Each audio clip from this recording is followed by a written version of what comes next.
mata kuliah pengantar bisnis. Pada kesempatan kali ini saya akan memaparkan terkait dengan rencana bisnis atau business planning. Ini saya sudah menamakan bisnis plan saya adalah accelerate.id.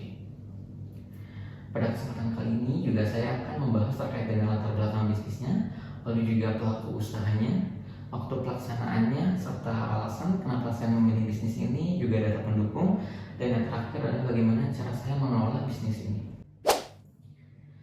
Baik, yang pertama adalah latar belakangnya, kenapa sih atau bisnis apa sih yang akan dijalankan begitu ya.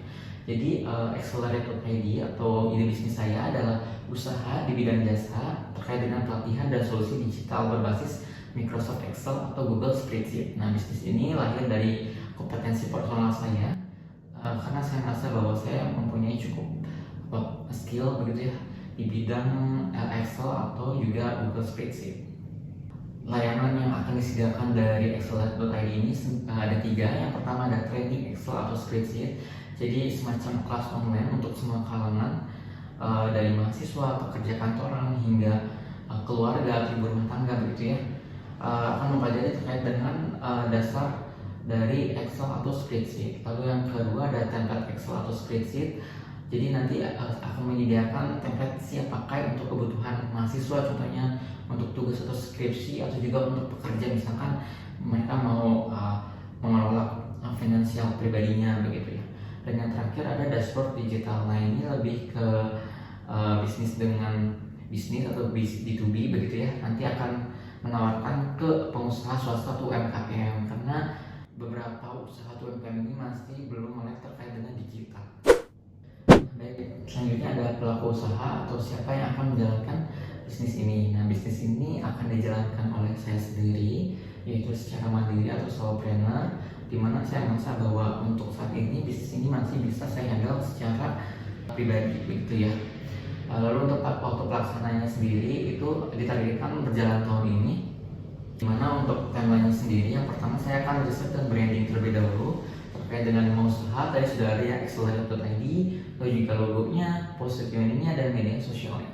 Karena menurut saya untuk usaha jasa seperti ini lebih banyak challenge-nya atau tantangannya di brandingnya begitu ya, karena ketika orang sudah percaya, orang akan mau mengikuti begitu. Sedangkan kalau punya brandingnya lemah, itu belum tentu orang akan mengikuti begitu. Yang keduanya itu penyusunan modul dan sertifikat, ini tentu wajib ya. Nanti saya buat modul terlebih dahulu, juga saya buat untuk sertifikatnya. Dan yang ketiga ada uji coba sistem digital. Nanti saya akan mencoba sistemnya terkait dengan bagaimana pelatihannya berlangsung, bagaimana nanti template Excel spreadsheet-nya ketika diberikan dan sebagainya macamnya. Dan yang terakhir ada soft launching baru. Saya akan membuka semuanya dengan promo-promo begitu ya. Baik, selanjutnya ada alasan kenapa saya memilih bisnis ini. Yang pertama, saya melihat bahwa kurang lebih rata-rata lulusan pendidikan di Indonesia itu butuh waktu 19,8 bulan atau 1 tahun 8 bulan untuk mendapatkan pekerjaan pertama setelah lulus. Lalu juga mayoritas tenaga kerja di Indonesia itu 71% baru masuk pasar kerja setelah mereka menyelesaikan pendidikan formal. Dan kesenjangan skill dengan kebutuhan industri itu masih belum terlalu match begitu ya. Sehingga data di atas yang saya tunjukkan ini menunjukkan bahwa adanya tantangan pencocokan atau job matching antara keterampilan lulusan dan kebutuhan industri di Indonesia. Nah, salah satu skill yang paling banyak itu juga dibutuhkan ada Excel atau Spreadsheet. Selanjutnya di sini juga ada survei dari Kata Data Insight Center pada tahun 2020 mencatat sebesar 63,6% UMKM di Indonesia itu kesulitan mengelola arus kas usahanya.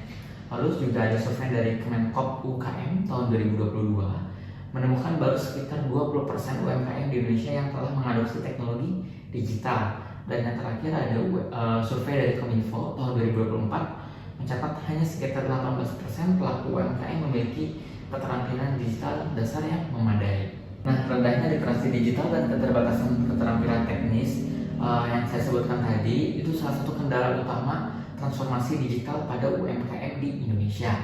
Maka dari situ saya melihat bahwa peluang usaha di sini mungkin akan cukup menguntungkan begitu ya, karena masih belum banyak usaha-usaha yang memang target marketnya adalah UMKM untuk mendigitalkan UMKM seperti itu.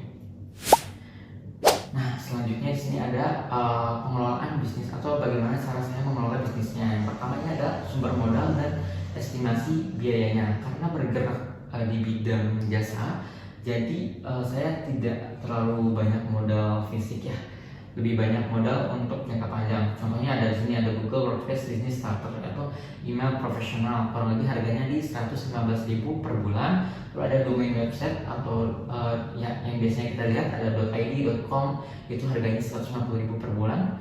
Lalu ada Canva Pro, ini untuk kebutuhan promosi, modul, sertifikat, dashboard dan lain-lain, itu sekitar 95.000 per bulan. Dan ada juga kuota internet dan listrik, ini kebutuhan operasional untuk kelas online, juga untuk pada saat prosesnya sekitar 300.000 per bulan.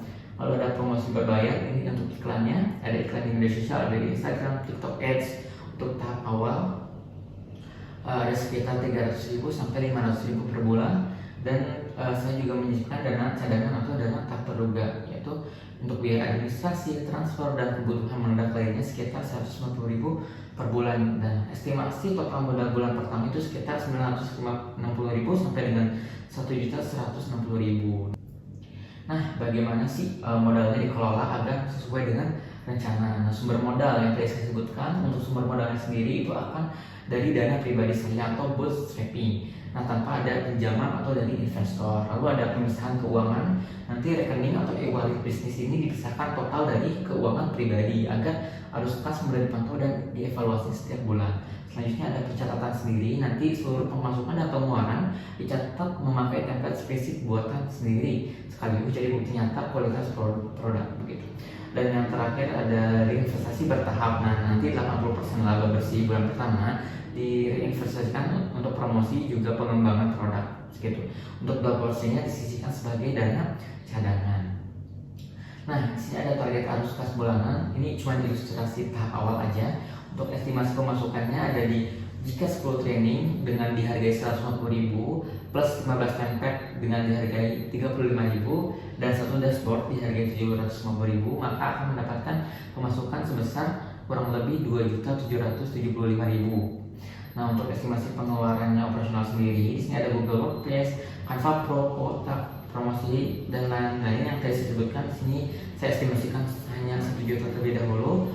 Lalu ada estimasi laba bersih bulan pertama. Nah, diinvestasikan 80% untuk promosi dan 20% untuk dana cadangan yang tadi sudah saya sebutkan sebesar kurang lebih 1.775.000 rupiah. Nah, di sini saya juga sudah membuat ya, strategi pemasaran dan kolaborasinya. Di sini ada yang pertama kerjasama dengan institusi. Nah, menjalin kemitraan dengan sekolah, SMA atau SMK yang memang belum ada yang terkait dengan Excel ini, dan kampus untuk workshop atau kelas tamu gitu, sekaligus membangun kredibilitas di awal. Lalu juga ada media sosial, ini sudah pasti karena sekarang serba digital. Nanti saya akan membuat konten edukatif ringan di Excel, di Instagram, TikTok secara organik untuk menjangkau mahasiswa dan pekerja muda dengan biaya minim, juga membangun branding atau kepercayaan begitu ya.